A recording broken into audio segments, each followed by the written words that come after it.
ആട് 3 സിനിമ വിജയകരമായി മുന്നോട്ട് കുതിക്കുമ്പോൾ മണിയാശാനെ കാണാൻ ഒരു അതിഥി എത്തി. മണിയാശാന്റെ ആരാധകനായ ആട് സിനിമയിലെ ഡ്യൂഡ് ആണ് ഓഫീസിലെത്തിയത്. ഉടുമ്പൻചോല LDF സ്ഥാനാർത്ഥിയുടെ നാമനിർദ്ദേശ പത്രിക സമർപ്പിക്കുന്ന തിരക്കുകളിലായിരുന്ന M.M. മണിയെ വിനായകൻ 1 മണിക്കൂറോളം ഓഫീസിൽ കാത്തിരുന്നു.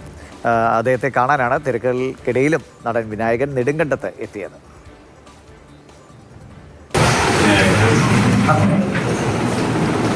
മണിയാശാനെ കാണാനാണ് തിരക്കുകൾക്കിടയിലും നടൻ വിനായകൻ നെടുങ്കണ്ടത്തെത്തിയത്.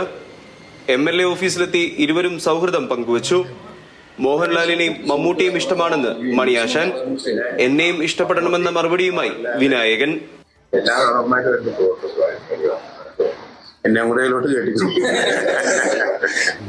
സിനിമയുടെ പ്രമോഷന്റെ ഭാഗമായി ആശാനെ ക്ഷണിച്ചിരുന്നെങ്കിലും ഇദ്ദേഹം തിരക്ക് കാരണം എത്തിയില്ല.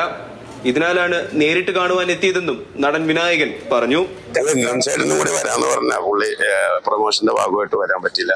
എന്നാ ശരി, ഞാൻ വന്നാശാനെ കണ്ടെത്താന്ന് വെച്ചാൽ പിന്നെ എനിക്ക് പേഴ്സണലി കാണാൻ ആഗ്രഹം ഉണ്ടായിരുന്ന സഖാവിനെ കാണണ്ടേ, അതുകൊണ്ട് വന്ന. ഉടുമ്പൻചോല LDF സ്ഥാനാർത്ഥി KK ജയചന്ദ്രന്റെ നാമനിർദ്ദേശ പത്രിക സമർപ്പിക്കുന്നതുമായി ബന്ധപ്പെട്ട് തിരക്കിലായിരുന്നു മണിയാശാൻ. 1 മണിക്കൂറോളം MLA ഓഫീസിൽ കാത്തിരുന്ന വിനായകനൊപ്പം 1 മണിക്കൂറോളം തന്നെ മണിയാശാൻ സമയം ചെലവഴിച്ചു. മാതൃഭൂമി ന്യൂസ്, കുമളി. രണ്ടുപേരും ഇഷ്ടപ്പെടുന്നവർക്ക് വളരെ ഇഷ്ടപ്പെട്ട ആളുകളാണ്. ചില സമയത്ത് ഇവരുടെ പ്രതികരണങ്ങളൊക്കെ പക്ഷെ വലിയ വിവാദങ്ങൾ ഉണ്ടാക്കുകയും ചെയ്യാറുണ്ട്. ശരി, എന്തായാലും സന്തോഷത്തോടെ പോട്ടെ.